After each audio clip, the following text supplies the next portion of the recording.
It was Christmas, but my spirit was far from festive. I had been diagnosed with diabetes. I was spiraling, drinking, angry, pushing away the people who cared most. One night in the pool room at the bottom of the garden, it all came to a head. Heated words, raised voices. I stormed out into the cold air. The path glistened with frost, and then darkness. When I opened my eyes, I was standing, but not alive. My body lay on the ground, still. My brothers ran out, panicked. They couldn't see me. I shouted, waved. Nothing. And then I felt it. A pull. A slow rising drift upward. In seconds I was above the street, then above the city, and then space. The earth below me spun slowly, wrapped in silver blue clouds. I passed the moon, the planets. Galaxies drifted by like glowing fish in a dark ocean. And then a tear in the sky, a glowing wormhole. I entered. I emerged into peace. Golden gates stood before me. Behind them, a white stone courtyard, a fountain surrounded by seated angel statues. I reached out, and a voice spoke. "Why are you here?" It was Alan, my old neighbour, dead from diabetes, like me. Almost. We sat, we talked. He spoke about how he was free now, how his wife, who couldn't read in life, reads endlessly here. He said it was time I made a change, that I wasn't done yet. Then a man approached. His name was Harish. He said, "Tell your brother Michael, I'm sorry I never repaid what I owed him." The wind stirred.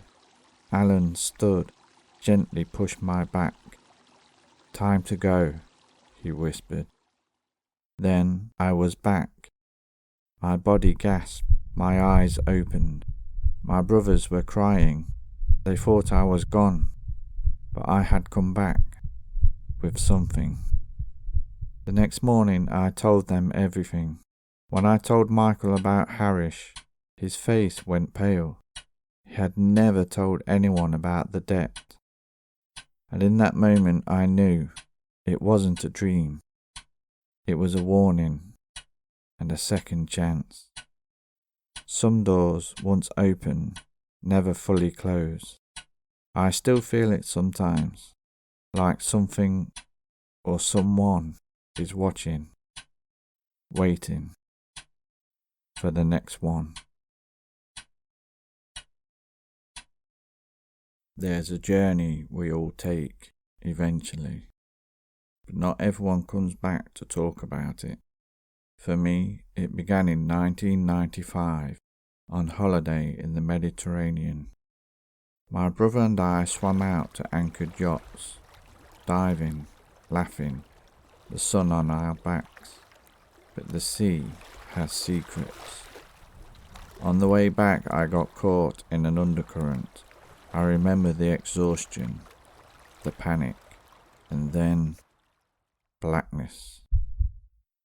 I floated in darkness. Then I saw my body beneath the waves, but I felt no fear, only calm. I accepted it, whatever it was.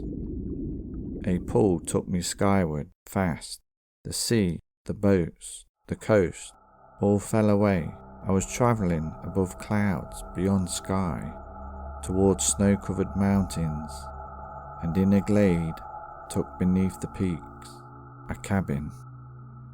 Suddenly I was walking through the trees, toward that cabin. I heard voices, familiar. The door opened. My late uncle stood there. He popped open a bottle of ale and handed it to me. "Why so early?" he asked. I said I didn't choose this. He just smiled and told me my father was waiting in the next room. I was afraid. I didn't know why. My emotions were overwhelming as I stepped into the next room. My father was there, calm, strong, and glowing faintly in the dim firelight.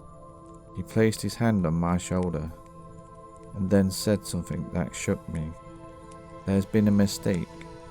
You were taken too soon." He told me my future son would have a special purpose, that I needed to take my own path, to stay away from my brother's influence. He smiled, then placed his hand firmly on my chest, and I was falling, fast, through clouds, light, darkness. Then my eyes opened. I was surrounded by fishermen hauling me onto a boat. Someone shouted, "He's alive." They rushed me to a hospital. The doctor said I was incredibly lucky, but I knew better. I'd been sent back. I never forgot what he told me. I walked away from old habits. I changed my life. And years later, my son was born. And I still wonder, did I come back for him, or did he come for me?